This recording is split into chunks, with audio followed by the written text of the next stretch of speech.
എല്ലാ കൂട്ടുകാർക്കും KSRTCയുടെ ബഡ്ജറ്റ് യാത്രയിലേക്ക് സ്വാഗതം. ഇന്ന് നമ്മൾ യാത്ര ചെയ്യുന്നത് തിരുവനന്തപുരം ജില്ലയിലെ പാലോട് നിന്നും സുന്ദരഭൂമി, നമ്മുടെ സ്വർഗ്ഗഭൂമിയായ വാഗമണിലേക്കാണ്. വളരെ രസകരമായ ഒരു യാത്രയുടെ അനുഭവത്തിലേക്ക് ഞാൻ നിങ്ങളെ സ്വാഗതം ചെയ്യുന്നു.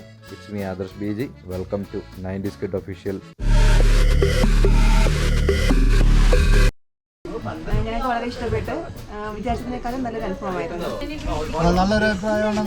നല്ല എൻജോയ് ചെയ്ത് കാണാനും കേൾക്കാനും അടുത്ത ട്രിപ്പിനൊപ്പം നമ്മുടെ യാത്ര അടിപൊളി യാത്രയായിരുന്നു. കാണാനുള്ള കാഴ്ചകളെല്ലാം നല്ലതായിരുന്നു.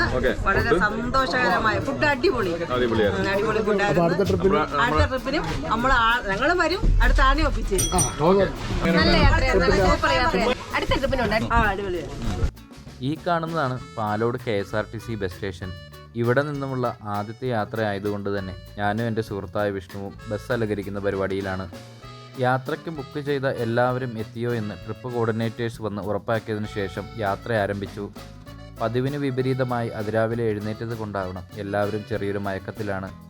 ഈ യാത്രയ്ക്കായി പുറകിലെ സീറ്റാണ് ബുക്ക് ചെയ്തിരിക്കുന്നത്. അല്ലെങ്കിലും KSRTCയുടെ പിൻസീറ്റിൽ നിന്നുള്ള യാത്ര അത് വേറെ ലെവൽ തന്നെയാണ്. തണുത്ത കാറ്റടിച്ചപ്പോൾ ഇടയ്ക്കെപ്പോഴോ ഒന്ന് ഉറങ്ങിപ്പോയി. കണ്ണ് തുറക്കുമ്പോൾ പുനലൂരിൽ ബസ് നിർത്തിയിട്ടിരിക്കുകയാണ്. പുനലൂരിലെ തൂക്കുപാലം കണ്ടിട്ടില്ലാത്തവർ എല്ലാം ഇറങ്ങുന്നുണ്ട്. തൂക്കുപാലത്തിൻ്റെ ഒരറ്റം തൊട്ട് മറ്റേ അറ്റം വരെ ഒരു നടത്തം പാസ്സാക്കി. ഈ നടത്തത്തിനിടയിൽ ട്രിപ്പിൻ്റെ കോർഡിനേറ്ററായിട്ടുള്ള ഷാജി സാർ ഈ തൂക്കുപാലത്തിൻ്റെ ചരിത്രം വിവരിച്ചു തരുന്നുണ്ടായിരുന്നു. ഈ യാത്രയ്ക്ക് വന്നതിൽ ഒരു ഗുണം കൂടിയാണിത്. ഓരോ സ്ഥലങ്ങൾ കാണുമ്പോഴും അതിൻ്റെ ചരിത്രം കൂടി അവർ പറഞ്ഞു തരും. പുതിയ അറിവുകൾ കൂടി ഈ യാത്രയിൽ ലഭിക്കുന്നു. ഓരോ യാത്രയും ഓരോ അനുഭവങ്ങളാണല്ലോ.